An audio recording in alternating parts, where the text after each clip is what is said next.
अशा प्रकारे हिरव्या चटणी सोबत देखील तुम्ही हे खाऊ शकता। असे मस्त पोटभर होणारे इन्स्टंट रवा उत्तप्पे।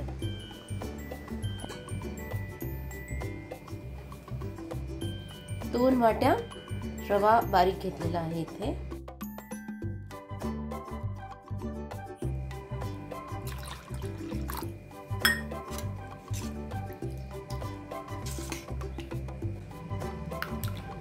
तीन वाट्या पाणी घातलेलं इथे। नंतर आपण जरुरीनुसार परत पाणी घालू शकतो, पण ही कन्सिस्टन्सी ठीक आहे। आता हे मी 15 मिनिटं फक्त झाकून ठेवणार आहे।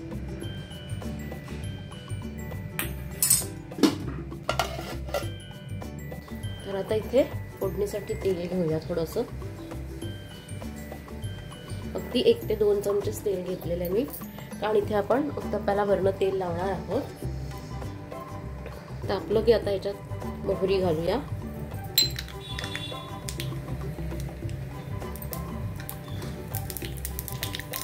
जिरे, हिरव्या मिरच्या,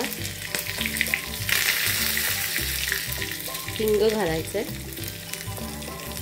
हळद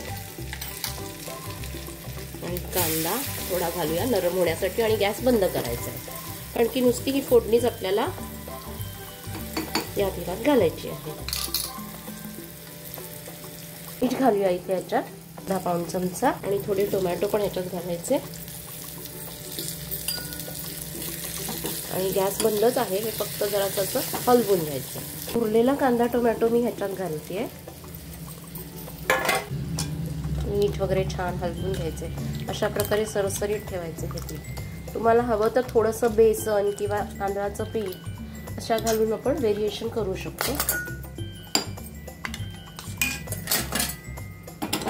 तर ही फोडणी मी याच्यात घालून देते।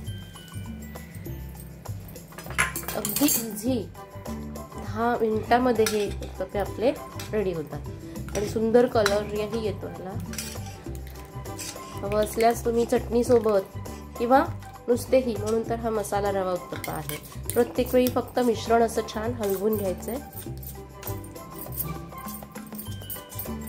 आणि आता घालायला सुरू करू शकतो आपण। कोणी कोणी दही वगैरे पण घालतं, पण दही घालून गरम करणं वस्तू यापेक्षा मी हे असे प्लेनच करते। अगदी सिंपल साध्या पद्धतीचे, खूप टेस्टी आणि पोटभर होतात डब्यासाठी, लंचसाठी। तर नक्की ट्राय करून बघा ही सिंपल सोपी अशी रेसिपी। अगदी 2 चमचे एवढं मी याच्यात बेसन घालतेय, करून हे पाणी वगैरे जे आहे एकसारखं, आणि आपला उत्तप्पा इझिली निघावा यासाठी। आणि हे छान मिक्स करून घ्यायचं। तसं तर आवडत असल्यास आपण बेसनचं प्रमाण वाढवून रव्याचं प्रमाणही कमी करू शकतो, पण हे अगदी फक्त प्लेन रव्याचे आहेत, तर मी त्याच्यामध्ये 2 चमचे बेसन हे असं मिक्स होऊन गेलं, आणि इझिली जे पाणी सेपरेट दिसत होतं आपल्याला, कारण आपण हे वाटून घेतलेलं नाहीये, त्यासाठी मी हे बेसनने त्याला एकसारखं बाइंडिंग केलेलं आहे। आता एखादा नॉनस्टिक तवा घ्यायचा, भिडाचा तवा घ्यायचा,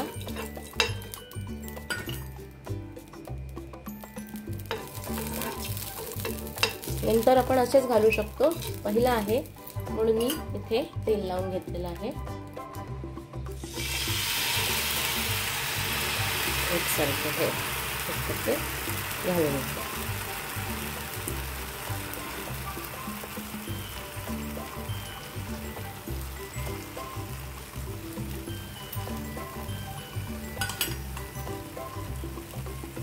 सोडा वगैरे काहीही घालायची गरज पडत नाही यामध्ये, आणि आता याच्यावरती आपण झाकण ठेवू।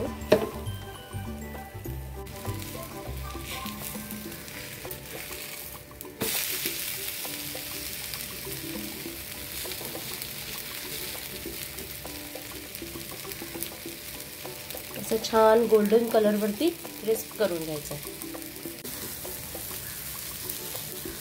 पुन्हा एकदा छान परतून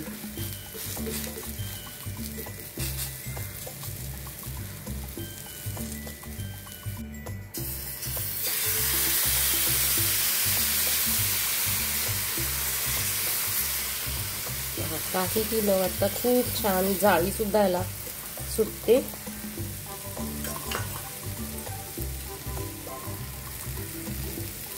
ती पडलं नाही सारखं तेल लावायचं आणि असे हे मस्त अगदी सॉफ्ट मऊ पण पोटभरीचे असे छान उत्तप्पे आपण चटणी बरोबर, दह्या बरोबर, लोणच्या बरोबर, कशा बरोबरही एन्जॉय करू शकतो.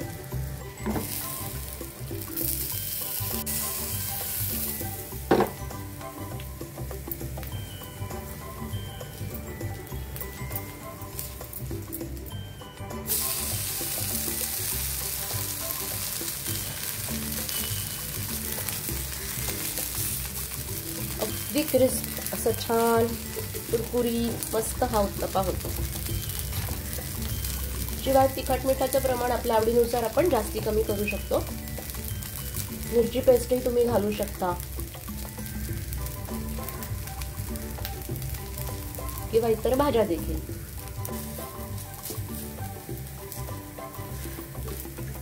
असं छान दोन्ही साईडने छान शेकून मग हा आपण काढायचा आहे.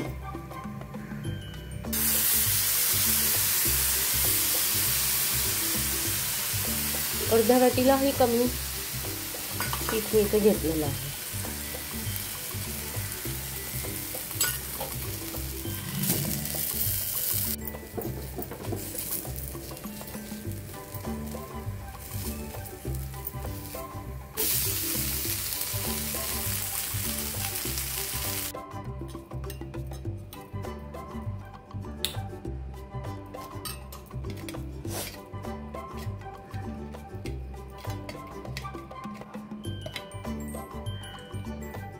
दह्याबरोबर किंवा अगदी पोळी चटणी असेल तुमच्याकडे तर त्याच्यासोबतही तुम्ही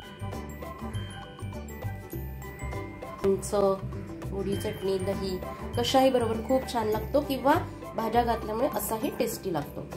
नक्की ट्राय करून बघा.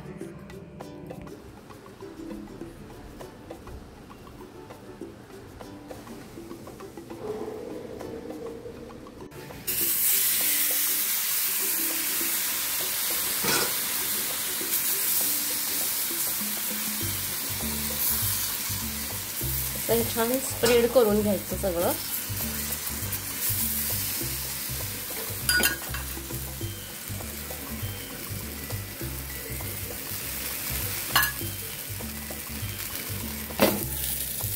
या प्रमाणामध्ये असे साधारण 7-8 मीडियम साईजचे व्यवस्थित उत्तप्पे तयार होतात.